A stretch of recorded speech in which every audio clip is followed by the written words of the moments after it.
인거의 아주 끔찍하고 무서운 실화 이야기입니다. 좀 내용이 좀 살벌하니까 이해하고 들으시기 바라겠습니다. 어디서 인터넷에서 포온 글을 읽어 올리는 것인데요. 좀 그렇습니다. 가끔씩 나를 찾아오는 신도 진여신 보살은 동창이 밝았느냐, 노고질이 우주진다 하는 그런 그 시가 있잖아요. 상기안이 이렇느냐 뭐 하는 거, 살해긴 밭을 언제 관리하느냐, 이런 시를 지은 남구만 대감의 후손인데, 옛날 분들은 왜 누구의 후손 뭐 이런 걸 많이 따졌잖아요.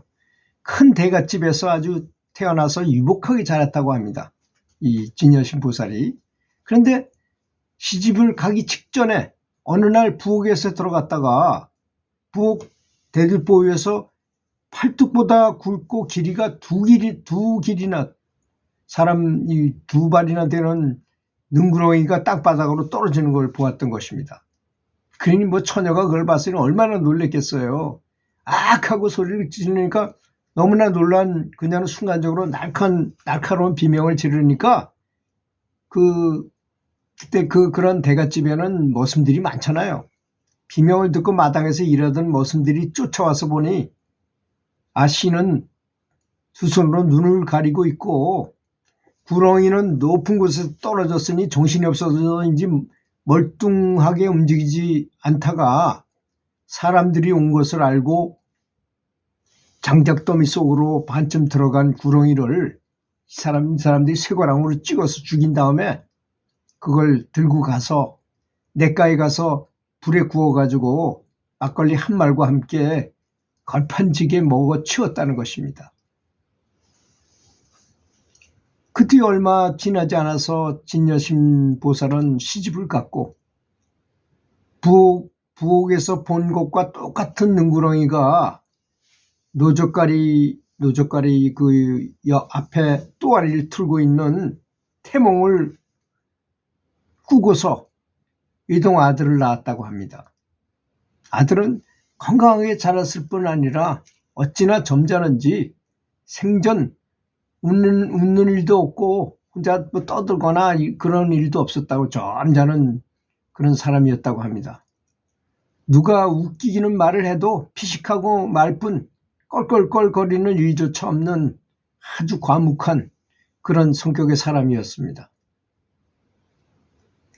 어느덧 아들은 서울대학교 의과대학에서 인턴, 레지던트 과정을 거쳐서 병원을 개업할 준비를 하게 되었고, 그 약혼자 또한 약대를 졸업하고 새로 개업할 병원 앞에다가 약국을 차릴 작정을 하고 있었던 것입니다. 또 진여신 보살의 남편은 명예로운 대법관까지 지났다고 합니다. 이 대법관은 퇴임하고도 연금이 1,000만 원에 가깝다는 사람들이잖아요. 이와 애들을 낳은 두 딸은 좋은 남편을 만나 잘 살고 있었다는 것입니다. 그야말로 집안 전체 분위기는 행복 그 자체였다고 합니다. 그렇게 좋은 시절을 보내던 어느 날 아들은 동생들과 대화를 나누다가 무엇이 맞지 않았는지 시집간 동생의 뺨을 사정없이 후려치는 것이었습니다. 옆에서 보고 있던 어머니인 김여신 보살은 버럭 소리쳤어요. 이놈의 자식이 미쳤나? 내 동생이 무엇을 잘못했다고 그렇게 심하게 때리냐? 진여심이 남편의 지팡이로 아들의 등을 한 차례 때리자 아들은 지팡이를 뺐으며 살기등등한 눈으로 어머니를 노려보더라는 것입니다. 이놈아, 이 애미가 때렸다. 그래 어쩔 거냐?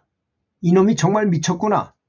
진여신 보살이 다시 소리를 지르자 아들은 지팡이를 확 부러뜨려 버리는 것이었습니다. 그때 마침 친구로부터 아들한테 전화가 오니까 아들은 휑하니 집을 나가버렸어요. 아들과 친구들은 삼각산 골짜기로 개 한 마리를 끌고 가서 그걸 잡은 다음에 그 개고기를 안주 삼아 술을 실컷 먹으며 놀았던 것입니다. 그리고 술이 취한 그들이 세검정에 시원찮은 여인숙에 들어갔어요. 모두가 한 방에서 자자고 했으나 진여심 아들만은 한사코 고집을 부려 난 독방에 자겠다고 그러더라는 것입니다. 아침이 돼서 이제 먼저 일어난 친구들은 진여심 보살의 아들을 깨웠어요. 그러니까 아무리 불러도 그 방은 인기척이 들리지 않았던 것입니다. 그 너무나 이상하구나, 뭐 잘못됐구나 생각이 들어서 문을 부수고 들어가 보니 연탄 과열로 비닐 장편과 함께 살이 타가지고 몸이 바싹 오그라들어가지고 죽어 있었던 것이었습니다. 술이 취하니까 술이 아주 만신창이가 돼서 술이 취했으니까 이 몸이 뜨거워지는도 모르고 그러다가 서서히 이렇게 되면 사람이 그걸 모를 수 있거든요. 그래가지고 이 몸이 오그라들면서 그냥 거기서 연탄 과일로, 연탄 가스가 아니고 연탄 과일로 너무 뜨거워서 죽은 거죠, 말하자면. 그래서 진여심 보살은 가슴이 찢어지는 고통 속에 빠져들었던 것입니다. 이제 병원 하려고 건물도 다 해놓고 그 며느리 될 여자가 앞에다 약국 차리기로 다 해놓고 했는데 정작 아들이 죽었으니 무슨 저게 있겠습니까? 거기다가 남편은 당신 때문에 이 순진 아이가 죽었다고 원망하면서 큰딸이 사는 미국으로 그냥 떠나버렸어요. 진여심 보살은 울음으로 지 세우며 지내다가 얼마 후 스님을 찾아와서 이런 애절한 사연을 들려주었던 것입니다. 그 스님은 수많은 인광부의 사례를 들려주면서 그녀의 마음을 다소나마 편안하게 만들어주고자 했고, 그런 그녀는 참회 기도를 통해서 금방은 아니지만 하여튼 계속 아들이 죽고 난 다음에 저도 딸이 사망을 하고 나서 최소 5년이 걸리더라고요. 정상으로 되는 데는 5년이 걸려요. 그 괴로움에서 벗어나는데. 정말 쉽지 않은 고통이더라고요. 저도 겪어보니까. 그렇지만 이분은 참회 기도를 계속, 그러니까 연부를 또 많이 했을 거 아니겠습니까? 연부를 엄청나게 했겠죠. 남편은 미국으로 떠나버리고 자기 혼자 살면서 절에 계속 다니면서 연불 법회하는 데는 어디든지 찾아가서 같이, 사실 그런 거거든요. 마음이 괴로우면 다른 사람한테 좀 미안하지만 그 주변에 있는 사람들이 다 나눠 가져요. 그런 고통을, 그 정신적인 고통. 그래서 정신적인 고통도 다른 사람한테 나가서 희석이 되면서 다른 사람들의 좋은 기운들이 또 나한테 들어와요. 그래서 서로 이렇게 평형을 이룹니다. 사람이 원래 이렇게 네모나게 생긴 것들이 단체로 연불 법회를 많이 참석하면 둥글둥글해져요. 서로 마모돼 가지고 감정적으로도 마모되고 영적으로도 마모되고 그렇게 그런 현상이 일어납니다.